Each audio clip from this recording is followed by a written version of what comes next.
우리가 설 명절 주간을 맞이했는데요. 우리 민족의 최대의 명절이죠. 그래서 이 주간은 정말 헤어진 가족들을 만나고 또 한 해 동안에 또 새롭게 복을 빌면서 정말 그렇게 즐겁게 보낼 수 있는 시간이 아닌가 생각됩니다. 여러분, 설 명절 동안 고향이나 또 기타 타 지역에 가시는 분들은 조심히 잘 다녀오시고 또 그것을 통해서 더욱더 하나님의 뜻을 붙잡고 또 하나님의 복을 빌어줄 수 있는 그런 설 명절이 되었으면 좋겠습니다. 설 명절 하면 우리가 정말 기쁘고 즐거워야 되는데요. 사실 요즘 우리 국내 상황들을 보면 그렇게 마냥 기뻐할 수만은 없는 것 같습니다. 대통령이 구속이 되고 나라가 좌우로 우로 이렇게 나눠져서 큰 심한 그런 갈등을 겪고 있는 이 사회, 이런 나라 모습을 볼 때 참 안타까움이 많습니다. 어느 편이 또 어느 주장이 더 옳은지 그른지 그게 중요한 게 아니고요. 이렇게 국민의 마음이 나뉘어져서 그렇게 극한 대립을 겪고 있다는 것, 이거 자체가 너무도 안타깝다는 생각이 듭니다. 뿐만 아니라 세계적으로 보면 곳곳에서 전쟁으로 인해서 수많은 사람들이 자기 뜻과는 상관없이 고통받고 죽어가고 또 상처받고 이런 것들을 볼 때 얼마나 참 마음이 안타까운지 모릅니다. 이런 세계적으로 또 나라적으로 이런 것을 볼 때도 그렇지만 또 개인적으로 볼 때도 우리 각자의 삶들을 보면 우리의 뜻대로만 되는 것이 아니고 때로는 어려움이 있고 고난이 있고 아픔이 있고 그런 것들을 볼 때 참 하나님께서 살아계신다고 한다면 왜 이렇게 하실까라고 하는 그런 의문점이 들 때가 있습니다. 하나님께서 믿는 사람들, 신앙생활하고 또 말씀대로 살려고 하고 또 하나님의 예배를 사모하는 그런 백성들을 정말 좀 건강하게 그리고 좀 더 풍성하게 그렇게 살게 축복해 주시면 좋은데 그렇지 못할 때가 많이 있잖아요. 지금도 우리 홍임도 집사님 중환자실에 있다가 어제 이렇게 일반 병실로 옮겼는데요. 참 마음이 안타까운 마음이 있습니다. 또 우리 병중에 있는 우리 또 성도들이 있잖아요. 그래서 하나님께 기도하면서도 하나님의 뜻이 어디 있습니까? 이렇게 안타까운 마음으로 기도할 때가 많이 있습니다. 그런데 오늘 우리가 읽은 본문 말씀에는 이런 우리의 답답한 질문에 대해서 하나님께서 답변을 주시고 계십니다. 사도 바울은 본문에서 뭐라고 이야기합니까? 이 모든 것이 하나님의 섭리 가운데 있다라고 선포를 하고 있습니다. 그는 단순히 이 하나님의 계획이 우리의 어떤 현재 상황 그것만을 바라보고 있는 것이 아니라 그것을 넘어서 영원한 목적에까지 이르도록 하는 하나님 섭리가 있다. 그 선하신 계획이 있다. 그것을 우리가 바라보아야 된다고 말씀하고 있는 것입니다. 우리의 삶의 사건들 하나하나를 볼 때는 이해하기 어렵고 때로는 고통스럽지만 그것들이 하나님의 완전한 계획 가운데 있다는 것을 우리가 신뢰하고 믿게 되면 오히려 우리가 감사할 수 있게 된다고 하는 것입니다. 사랑하는 여러분, 오늘 말씀을 통해서 우리 하나님의 섭리가 무엇인지 그 계획이 우리 삶에 어떤 의미가 있는지를 바로 깨닫고 은혜를 받기를 소원합니다. 오늘 말씀의 핵심 구조는 28절 말씀인데요. 하나님을 사랑하는 자 곧 그 그때 뜻대로 부르심을 입은 자들에게는 모든 것이 합력하여 선을 이루느니라 라고 말씀하고 있습니다. 모든 것이 합력하여 선을 이룬다. 이 선이란 게 무엇입니까? 영어로는 굿이고요. 가장 좋은 것을 말하는 것이죠. 하나님께서 천지를 창조하시고 난 다음에 내가 보기에 좋았더라. 하나님께서 보시기에 좋은 것, 그것이 선입니다. 우리가 보통 말하는 착한 것, 그것과는 좀 다른 것입니다.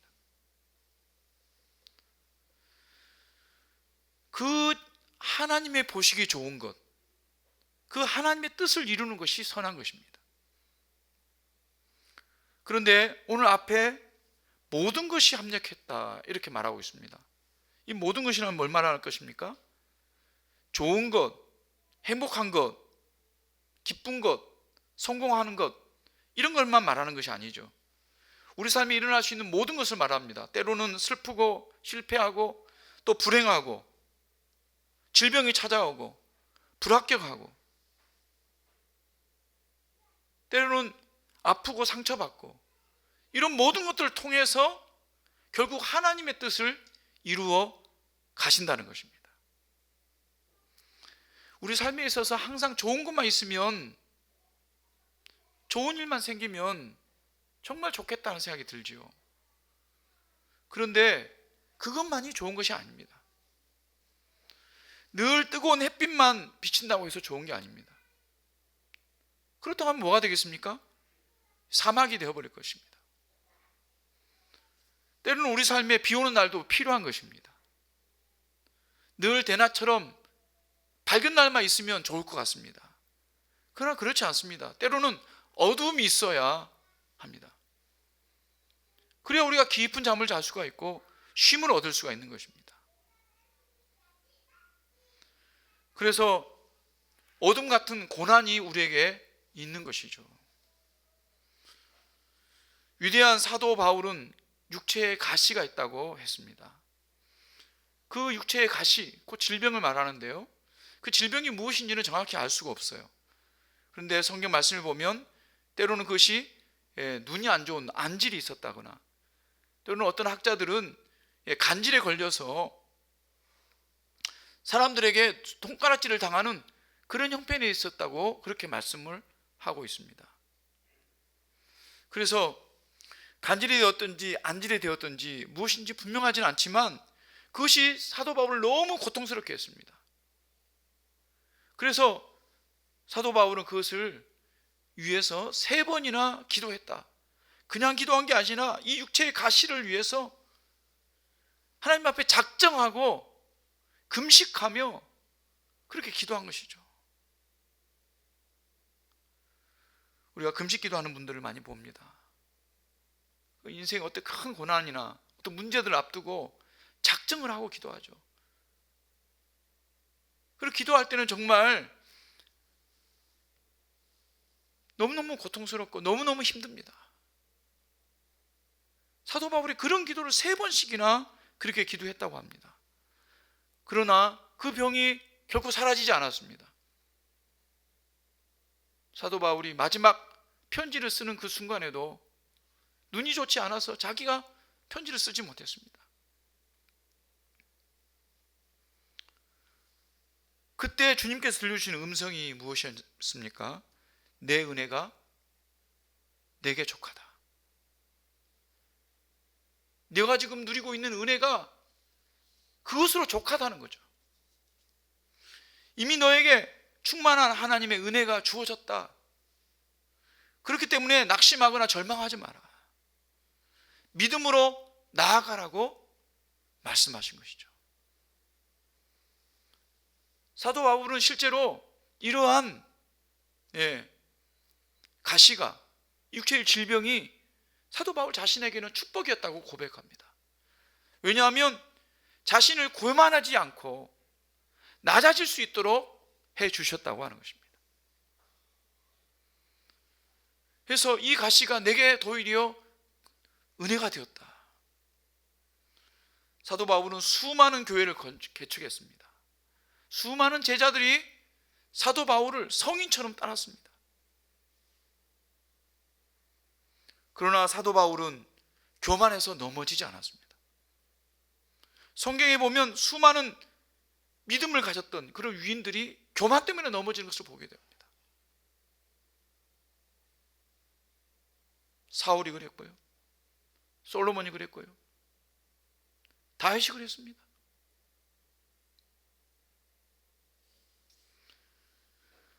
교만하면 넘어질 수밖에 없는데 사도 바울은 끝까지 자신은 죄인들의 개수라고 고백을 하면서 정말 죽음의 그 자리까지 나아갈 때 아무것도 가지지 않고 아무 권력도 취하지 않고, 그렇게 순교의 자리로 나아갈 수가 있었던 것이죠.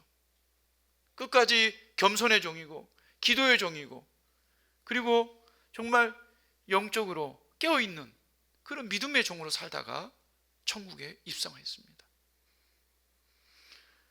그렇게 보면 사도 바울의 이 고난은 오히려 유익이 된 것입니다. 사랑하는 여러분, 우리 일생을 살아가면서 우리에게도 예기치 않는 어려움이나 문제를 당할 때가 많습니다.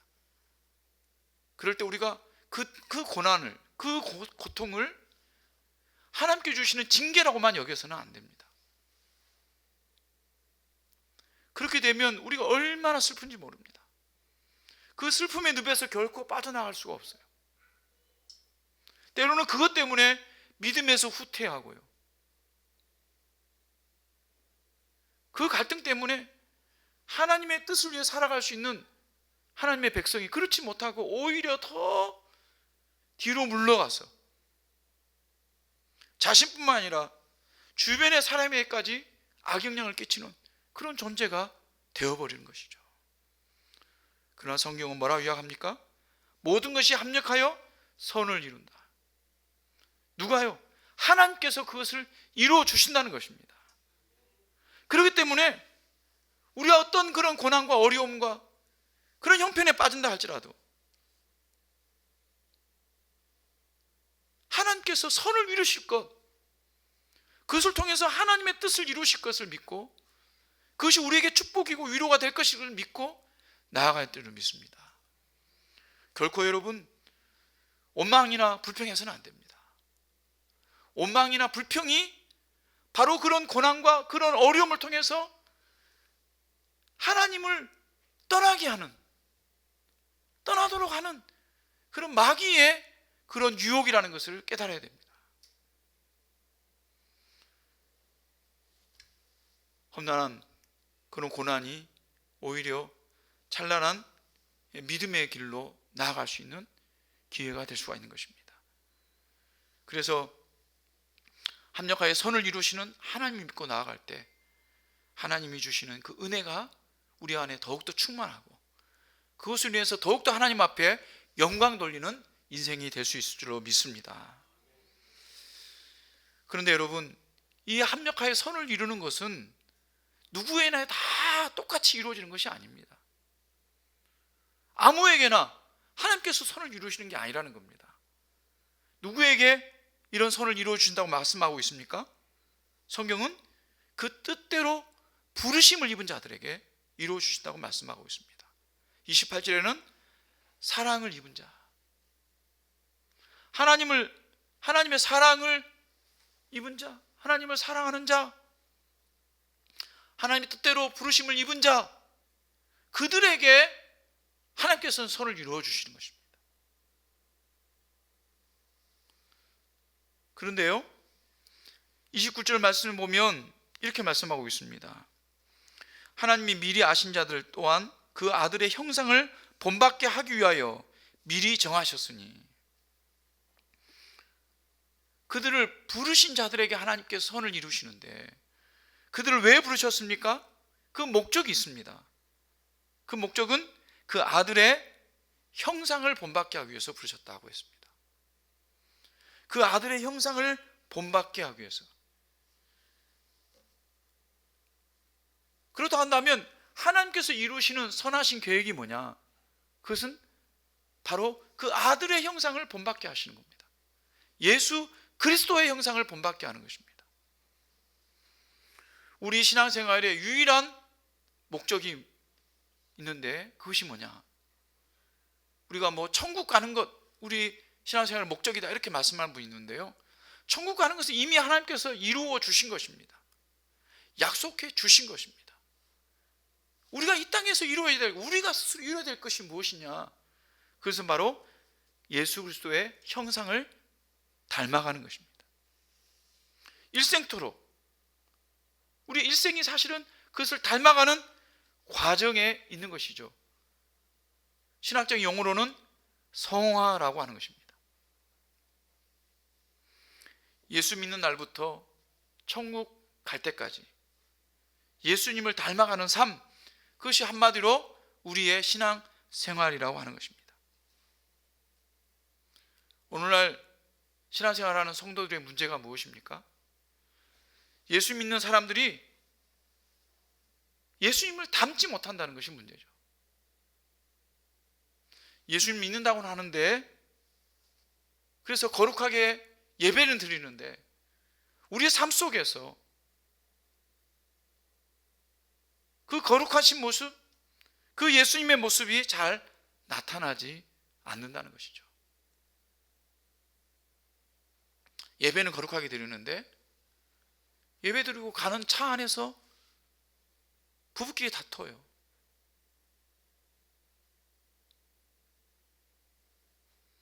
예배 마치고 은혜를 받았는데 왜 다툼이 올까요? 아직까지 우리가 예수님을 닮지 않았기 때문입니다. 저도 젊을 때 그런 적이 많이 있습니다.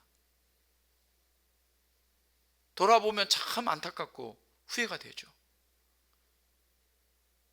그런데 예배 드리고 가면서 다투는 것은 이해가 됩니다. 예배 드리고 오면서 다투는 사람들도 많아요. 전에 있었던 교회에서는 수요 예배가 마치고 나면 구역장 모임을 했습니다. 어떤 신실한 구역장님이 한 번도 그런 적이 없는데 구역장 모임에 나오지 않았어요.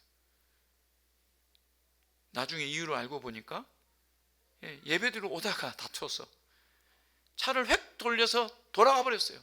아내만 내려놓고. 물론 얼마나 돌아가서 많이 후회했겠습니까? 그런데요, 그 화를 잘 못 참는 거죠. 우리 예수님의 그 온유한 모습을 담지 못해서 그렇습니다. 빌립보서 2장 5절에는 너희 안에 이 마음을 품으라. 곧 그리스도 예수의 마음이니. 예수의 마음을 우리가 품어야 되는 것이죠. 그래서 일생 동안 그 예수님을 닮아가야 되는 것입니다. 그렇게 되면 어떤 일이 생깁니까? 갈라디아서 5장 22절에 23절에 이렇게 말씀했죠. 오직 성령의 열매는 사랑과 희락과 화평과 오래 참음과 자비와 양선과 충성과 온유와 절제니 이와 같은 것을 금지할 법이 없느니라. 우리는 이것을 성령의 9가지 열매다 이렇게 말하는데요, 결국 이것이 예수님의 성품인 것입니다.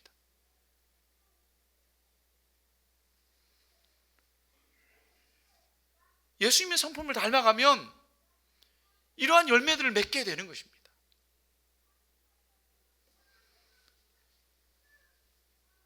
그래서요, 우리에게 일어난 모든 것,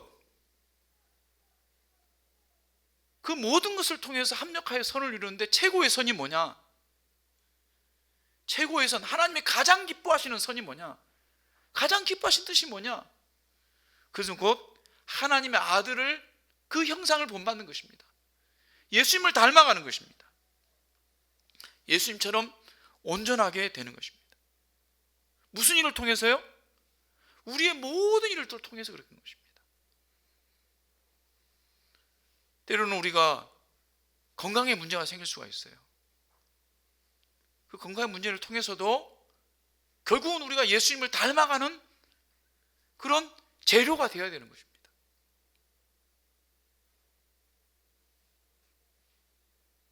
건강 때문에 고통받고 기도하는 분들이 많죠.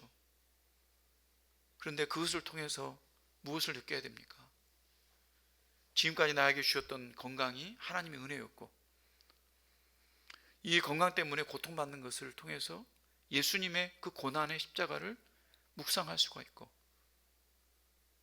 그런 육체적 고난 가운데서도 우리를 사랑하셔서 우리의 죄를 대신해 십자가에 죽으신 그 죽음이 얼마나 위대한가를 깨닫게 되어지고, 그래서 그러면서 하나님께서 나에게 베푸신 은혜가 무엇인가, 그것을 찾아갈 수가 있는 것이죠. 때로는 경제적인 어려움을 겪으면서 그동안 하나님께서 일용할 양식을 주신 것에 대한 감사를 할 수가 있고, 그 경제적 어려움이 나에게 기도하게 하고 하나님만을 붙잡게 하는, 그래서 예수님께서 하나님 붙잡고 기도했던 그 모습을 닮아갈 수 있도록, 그렇지 않으면 내가 하나님 앞에 기도하지 않는 그런 어리석은 자인 것을 깨닫게 했다고 하는 그런 은혜를 맛볼 수 있는 것이죠. 많은 성도들이 발등에 불을 끄는 것에만 관심이 있습니다.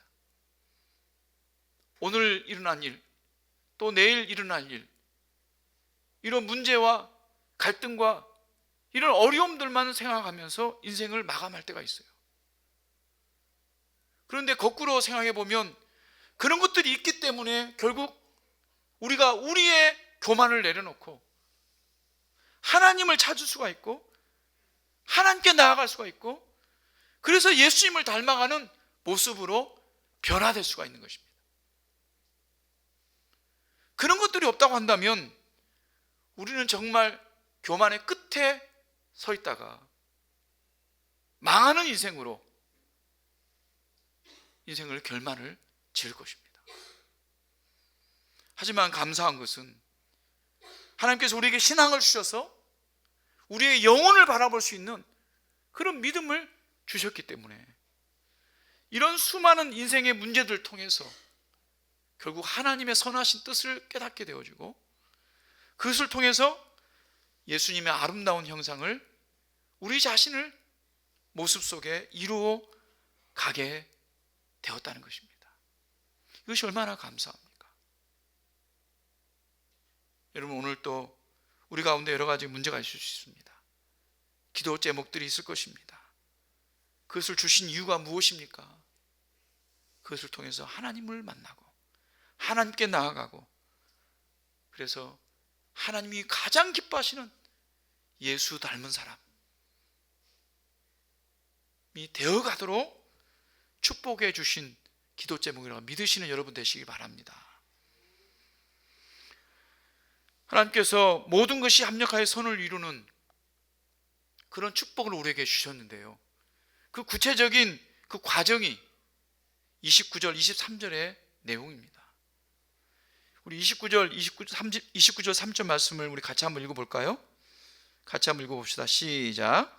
하나님이 미리 아신 자들을 또한 그 아들의 형상을 본받게 하기 위하여 미리 정하셨으니 이는 그로 많은 형제 중에서 맏아들이 되게 하려 하심이니라.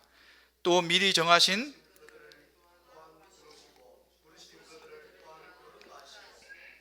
그렇다 하신 그들을 또한 영화롭게 하셨느니라. 아멘. 오늘 말씀을 보면 하나님께서 우리에게 합력하여 선을 이루어 가시는 과정을 기록하고 계시는데요, 그렇게 해서 예수님의 거룩한 성품을 닮아가도록, 그래서 하늘에까지 이루도록 그렇게 인도해 주시는 과정입니다.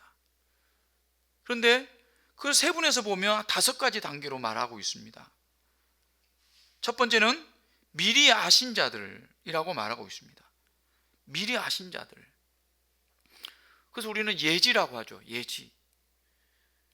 그리고 그 아들의 형상을 본받기 하기 위해서 미리 정하셨으니, 미리 정하셨다, 미리 정해놨다는 것이죠. 택했다는 것입니다. 예정이죠. 그 미리 정하신 자를, 그들을 또한 부르시고 그랬습니다. 그들을 불러주셨습니다. 그것을 우리 소명이라고 합니다.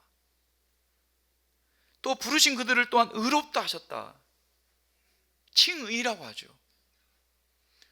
의롭다 하신 그들을 또한 영화롭게 하셨느니라, 우리 영화라고 합니다.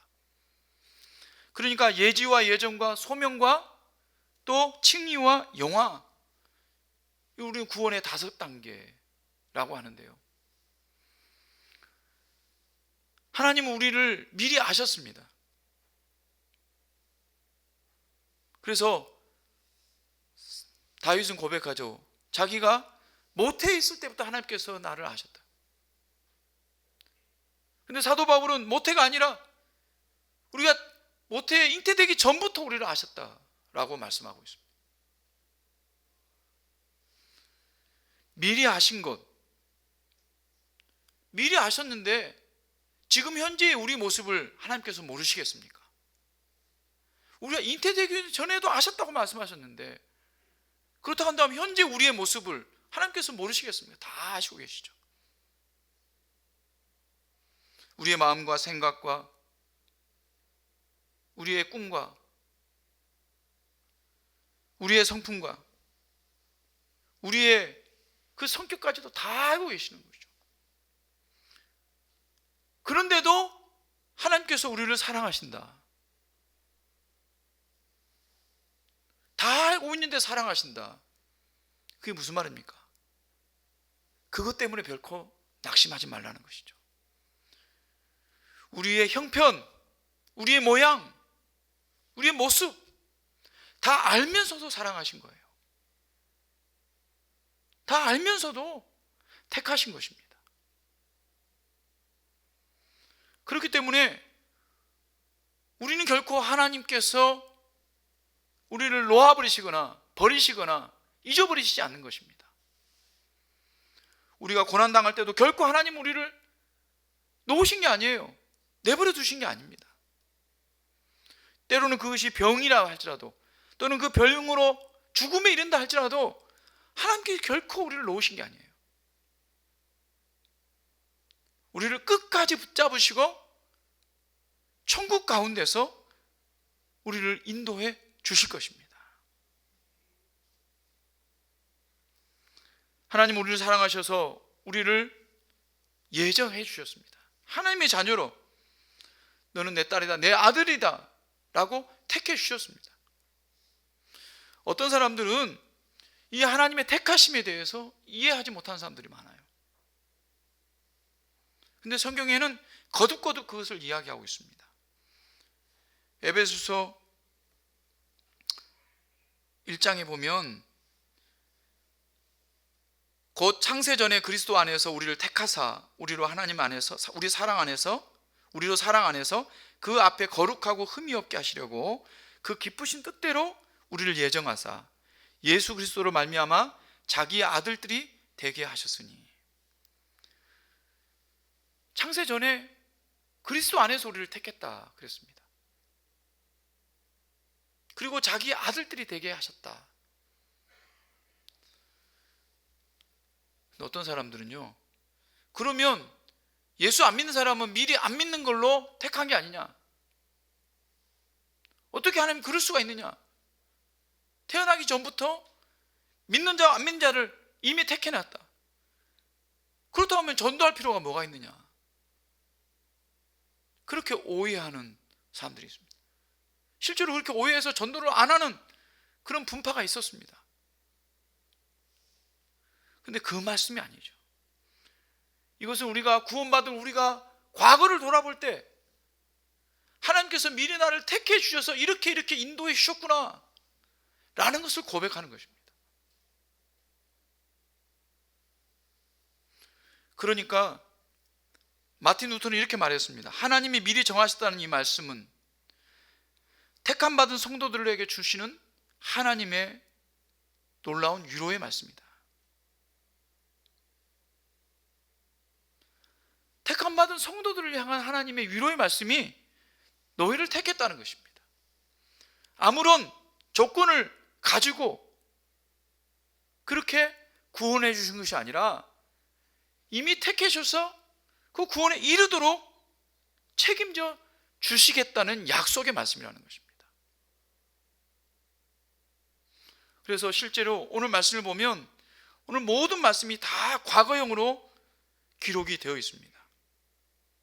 그러니까 미리 아신 것도 과거, 미리 정한 것도 과거, 부르신 것도 과거, 의롭다 하신 것도 과거, 영화롭게 하신 것도 과거입니다. 특별히 영화롭게 하셨다는 것이 과거입니다. 우리가 지금 영화로워졌습니까? 아니죠. 우리는 아직 천국에 이르지 못했습니다. 우리의 이 재성이 녹아있는 이 육체가 아직도 살아있습니다. 그런데도 성경은 우리를 영화롭게 이미 하셨다라고 말씀하고 있는 겁니다. 왜 그렇습니까? 우리가 천국에 이르기까지 하나님께서 책임져 주시고 인도해 주신다는 말씀입니다. 그러니까 하나님께서 우리를 미리 하시고 우리를 예정하시고 우리를 택해 주신 것이 얼마나 큰 복입니까? 우리가 새해가 되면 절을 하죠. 그러면서 새해 복 많이 받으십시오, 이렇게 축복을 합니다. 그런데요, 우리가 세상에서 말하는 복은 뭡니까? 잘 되고 성공하고 건강하고 이 땅에서 모든 사람들이 부러워하는 뭔가를 가지는 것, 그게 복이죠. 그래서 복 주머니라는 것이 무엇인가 가지는 겁니다. 담는 것입니다. 돈이 되었든지 명예가 되었든지 권력이 되었든지 건강이 되었든지 가지는 것이죠. 그러나 성경에서 말하는 복은 그렇지 않습니다. 그것 이상입니다. 물론 이 땅에서의 복도 하나님께서 말씀하십니다. 하지만 그것은 천국에서 누리는 완전한 복을 예비하는 정도에 불과한 것입니다. 우리가 누려야 될 복은 우리가 이미 하나님께서 약속하셨고 이미 받은 것입니다. 그것이 뭡니까? 영화의 복입니다. 영광스러운 복입니다. 천국에서 영원토록 영광을 누리는 것입니다. 그 안에는 건강과 명예와 권력이 다 포함되는 겁니다.